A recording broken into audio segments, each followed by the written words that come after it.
Welcome to the conversation. So this week, I'm going to focus on two words that we need to talk about. Those two words are American exceptionalism.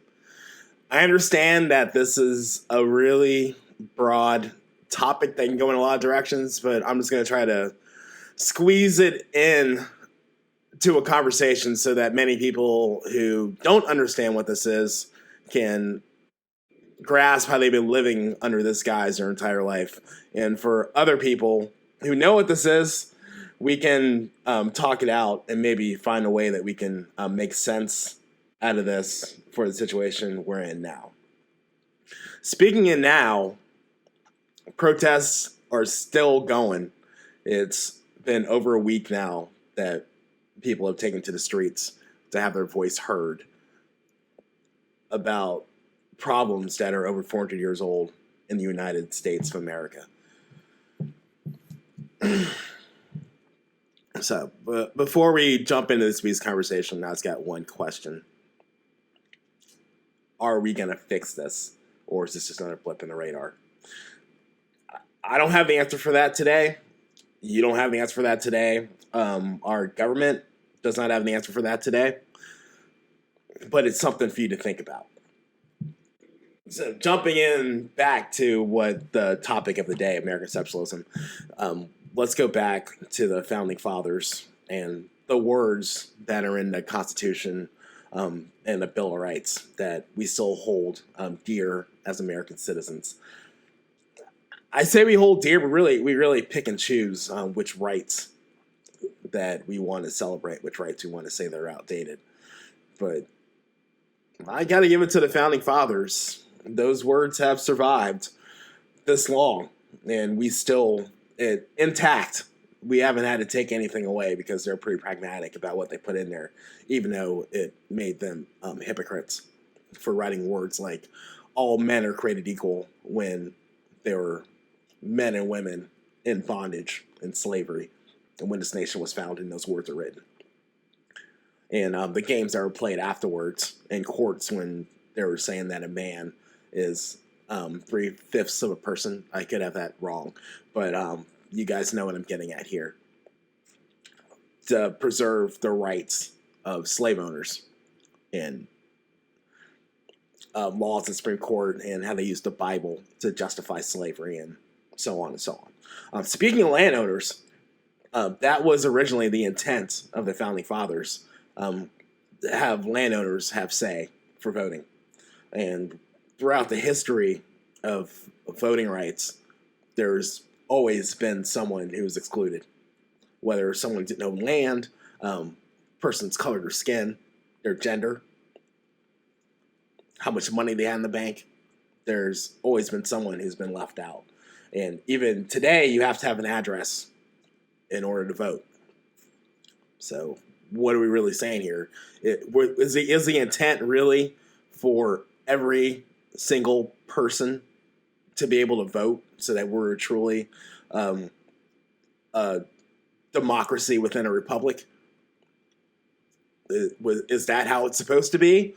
Or are we kidding ourselves? See, this is where we go into where we believe we're exceptional because we go to school, we read our books, and we're taught about this great country that spread democracy around the world.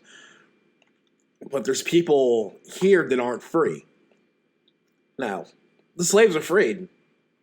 Yeah, that's good. Slavery's bad.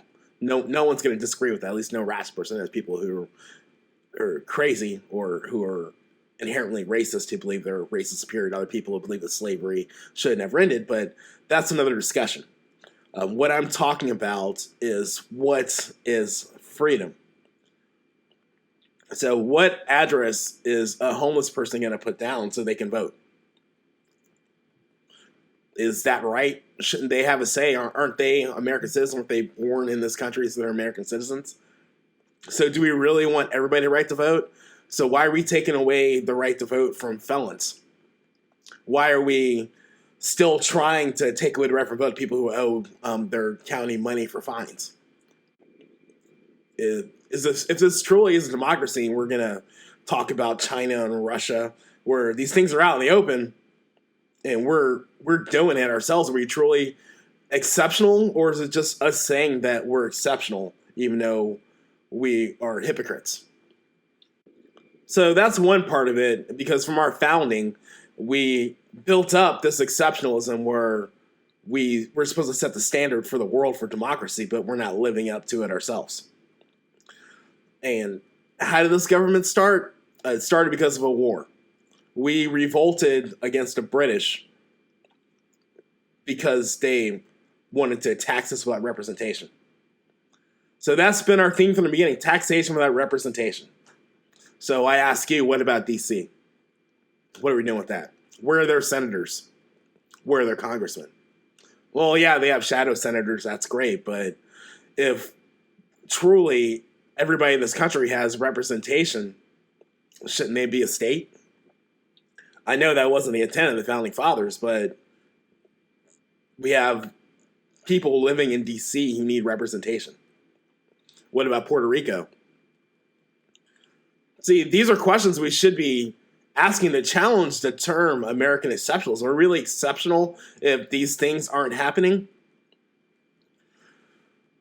And speaking of the wars that founded this country, the Revolutionary War we just talked about, and then we have all the wars coming from that, and we have our situation with the Native Americans where we just took our land. So a country that wants to spread democracy and just basically wiped out the Native Americans, took their land and threw them on plantations. Is that an exceptional nation? So I'm not coming on here to denigrate the United States of America and make the country that has given me so much look bad, but we have to question these things before we say that we're exceptional. I mean, what really is war now? We have our representatives waging war without any votes in Congress. So basically the president go and drop bombs with a drone and nobody's going to question him because they did in the name of the war on terror.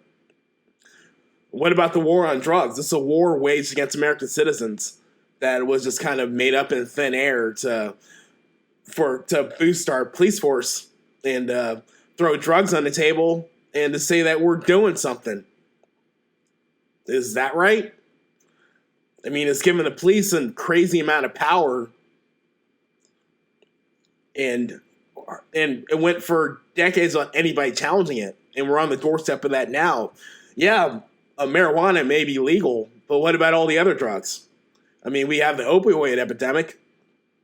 How are we fighting that battle? Do we forget about that? Everybody's asking, forget about COVID. What about the opioid epidemic? I don't really think that as people who are addicted to drugs, they didn't go away. They're still there. We just found other things to occupy our time. Are we an exceptional nation that the drug war simply just goes away when something else happens? All those addicted people on the streets, those soccer moms who got an injury and then became addicted to prescription pills and all of a sudden they're on heroin. Did we forget about that? Are we so exceptional that it doesn't matter anymore? And we go around the world and we basically force these countries to conform to our policies, and our policies are blowing up in our faces.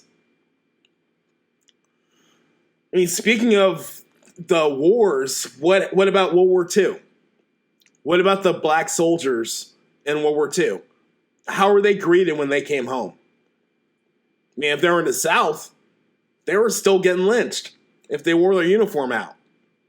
Is that the mark of an exceptional nation? Is that what other countries should model after? I mean, even getting into the war, everybody wants to say, oh, we took down Hitler and we saved the Jews. Was that our intent for getting into the war? Or was it simply retaliation for Japan and we could really care less about all that and that was really a side effect? See, these are questions we should be asking when we want to run around saying we're exceptional. When we want to talk about our war powers and how much moral we are than the rest of the world. These are questions that we should be asking before we make broad statements like that. I mean, what about our race relations? We want to talk about Hitler and what he did to the Jews. What were we doing at home? Black men and women were getting lynched at the same time that we were saving the Jews in concentration camps. Is that the mark of an exceptional nation? What about our class structure? I mean, we openly talk about the plight of the black man, but what about the poor whites at the same time? They're basically living in poverty. We don't talk about that. I mean, we've always had classism in this nation, but we put everything in broad strokes, and we say that, oh, well, we broke free from the British, and our nation built up from sea to shining sea, and we're this great nation now, and if you don't like it, you can leave it. It's not that easy.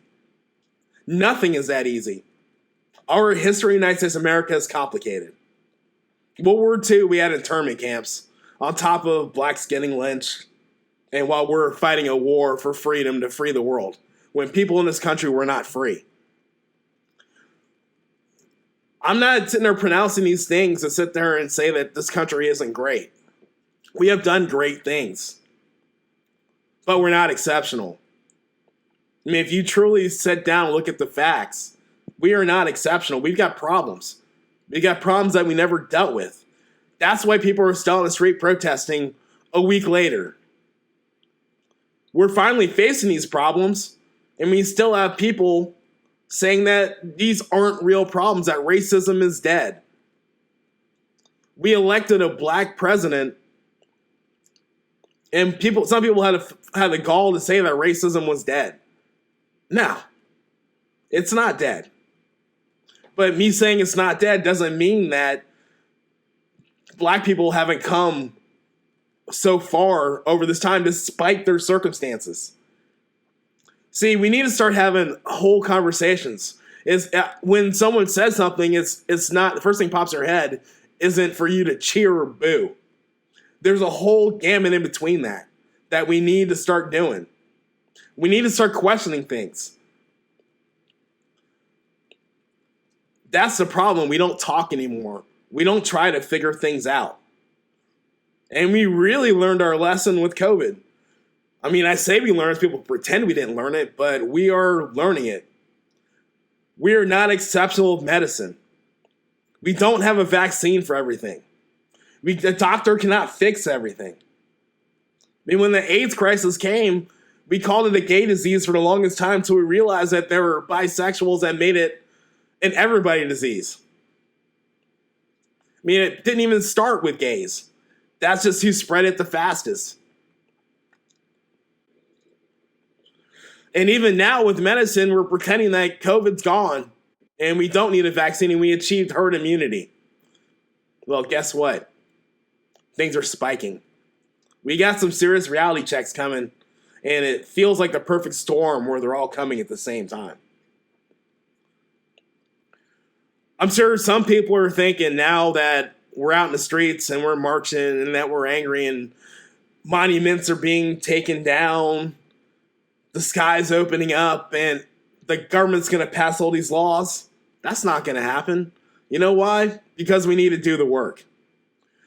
The world is paying attention, but we're not there yet. We haven't put the pieces of the puzzle together. That's what we need to do.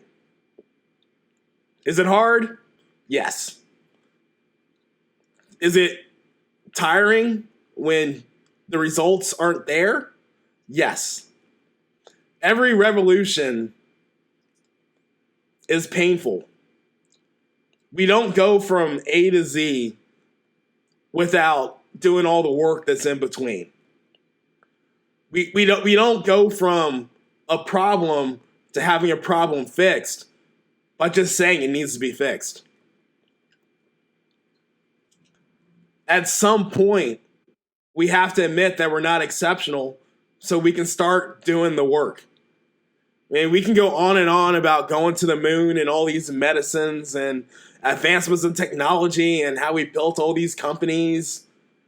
That doesn't do anything for the greater part of society.